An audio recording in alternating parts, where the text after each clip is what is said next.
Mud, dirt, grease, and grime. Keeping your car clean on Texas highways is no easy task. And one day, while contemplating his own unwashed set of wheels, graphic artist Scott Wade had a crazy idea. He'd need a lot more dirt and a lot more dust. He'd need a little help from the back roads.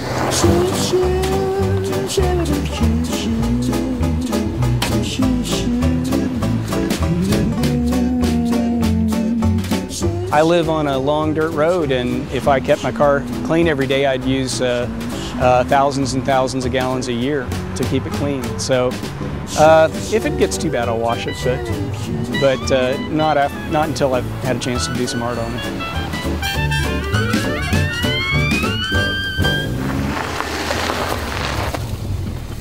After a few dozen miles of road, Scott's car goes from dirty to absolutely filthy, just the way he likes it.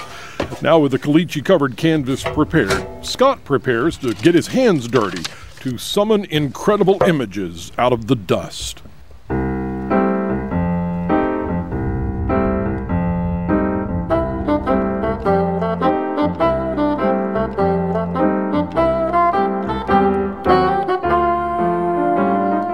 This tool here, it's a rubber paint shaper tool, and this acts like a squeegee on the glass. It just really makes a nice dark line.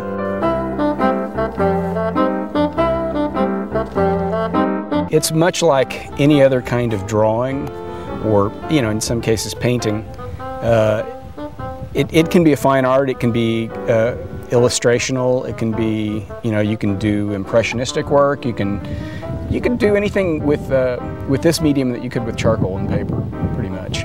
It's just a process of removing the dust rather than adding it, and so you're taking away what's white instead of adding what's black. But other than that, it's very similar.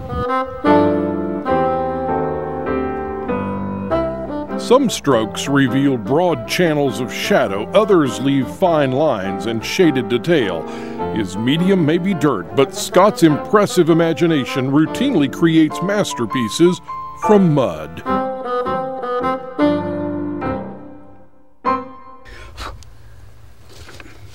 I decided that this stuff is pretty cool and that I needed to show it to people.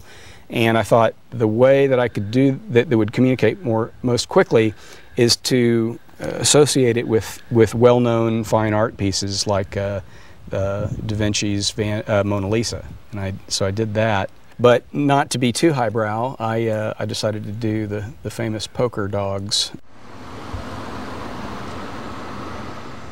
He's the Da Vinci of dust, the Michelangelo of mud, the Raphael of, well, really dirty cars. But you won't find his work in any museum.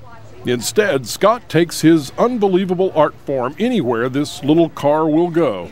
And wherever he starts to sketch, he's sure to draw a crowd. What happens when you mess up?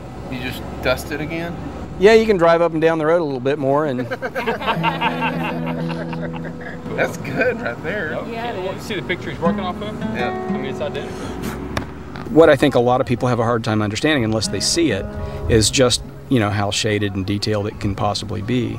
People wouldn't normally think that you would be able to create a detailed drawing in dust on the back of your car. And just like sandcastle building or pumpkin carving, when somebody does something really interesting with that and people know, gosh, that's not going to last. There's just something about that that's really neat.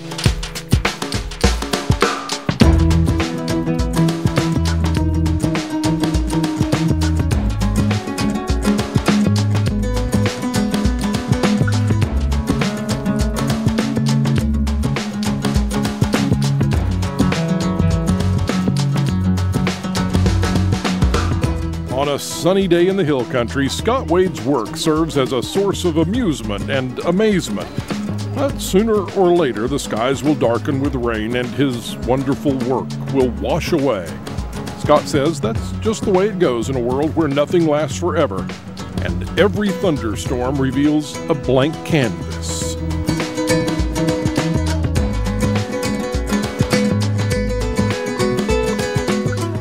Sometimes I will have done a piece that I really like, that really I think was successful, turned out well, And the rain will come along, and I'll have a momentary pang that, oh gosh, there it goes. But it doesn't last long, and that's the way all of life is. It's all changing on us. It isn't going to stay the same. And rather than that be a source of dismay, I like to look at it that it's a great thing, because who knows what the next moment's going to bring. And every time one of these washes off, I get a chance to do another one.